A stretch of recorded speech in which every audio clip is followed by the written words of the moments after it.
Assalamualaikum warahmatullahi wabarakatuh. Kami kelompok 8 dari mata kuliah studi Al-Quran akan mempresentasikan hasil diskusi kami mengenai nasikh dan mansukh.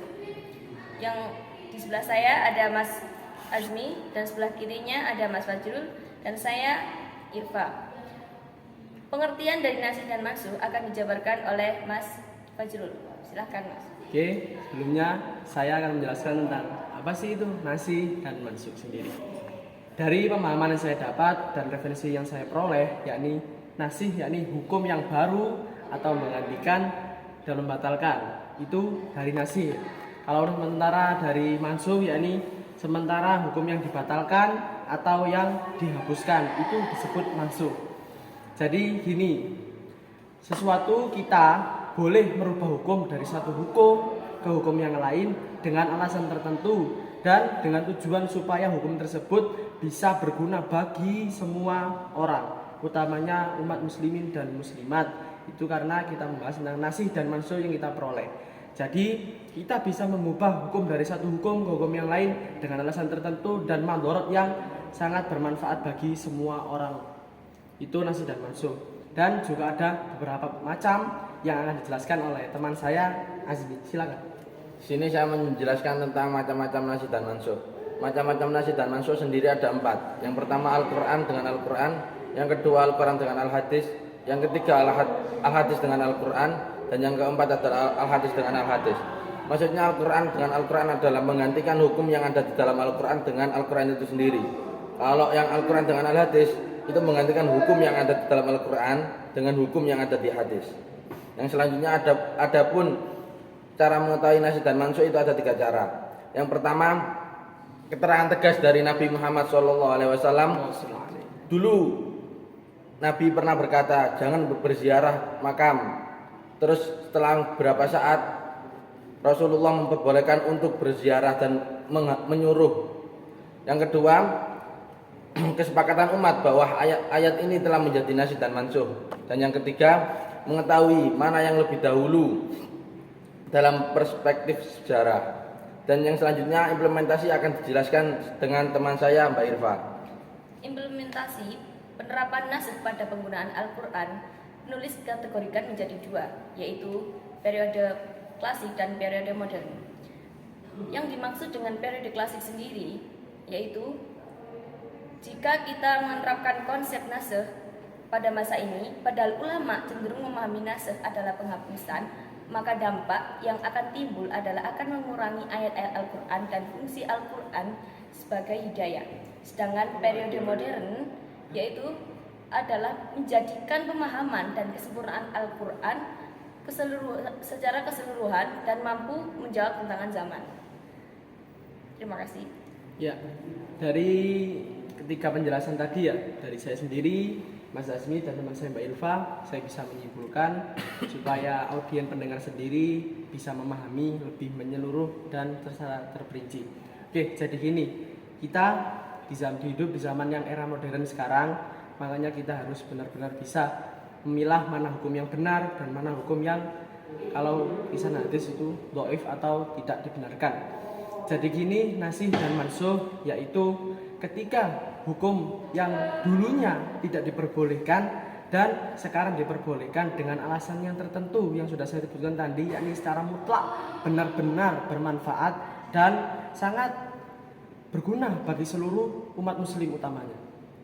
Yakni kita bisa ambil contoh atau kita bisa mengetahui mana sih itu kita bisa mengetahui nasikh dan mansukh yang dijelaskan tadi oleh Mas Azmi, yakni tentang Nabi Muhammad SAW yang dulunya tidak boleh berziarah kubur dan selanjutnya Nabi memperbolehkan untuk berziarah kubur kembali dengan alasan tertentu dan berguna bagi seluruh umat muslim utamanya.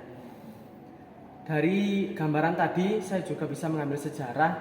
Dulu beliau Nabi Muhammad pernah melewati di gurun pasir ada kuburan dan di dalamnya ada orang yang disiksa dengan amat pedih. Nabi melihatnya dengan penuh kasihan dan tidak tega. Makanya Nabi mengambil sebilah pelepah kurma untuk ditaruh di bagian kuburan tadi supaya satu, yakni tujuannya untuk meringankan siksa dari orang itu, dan beban dari sisa tersebut atas perbuatan dan amalnya yang selama dilakukan di dunia, dengan tujuan untuk meringankan siksa orang tersebut selama pelepah kurma tadi masih basah.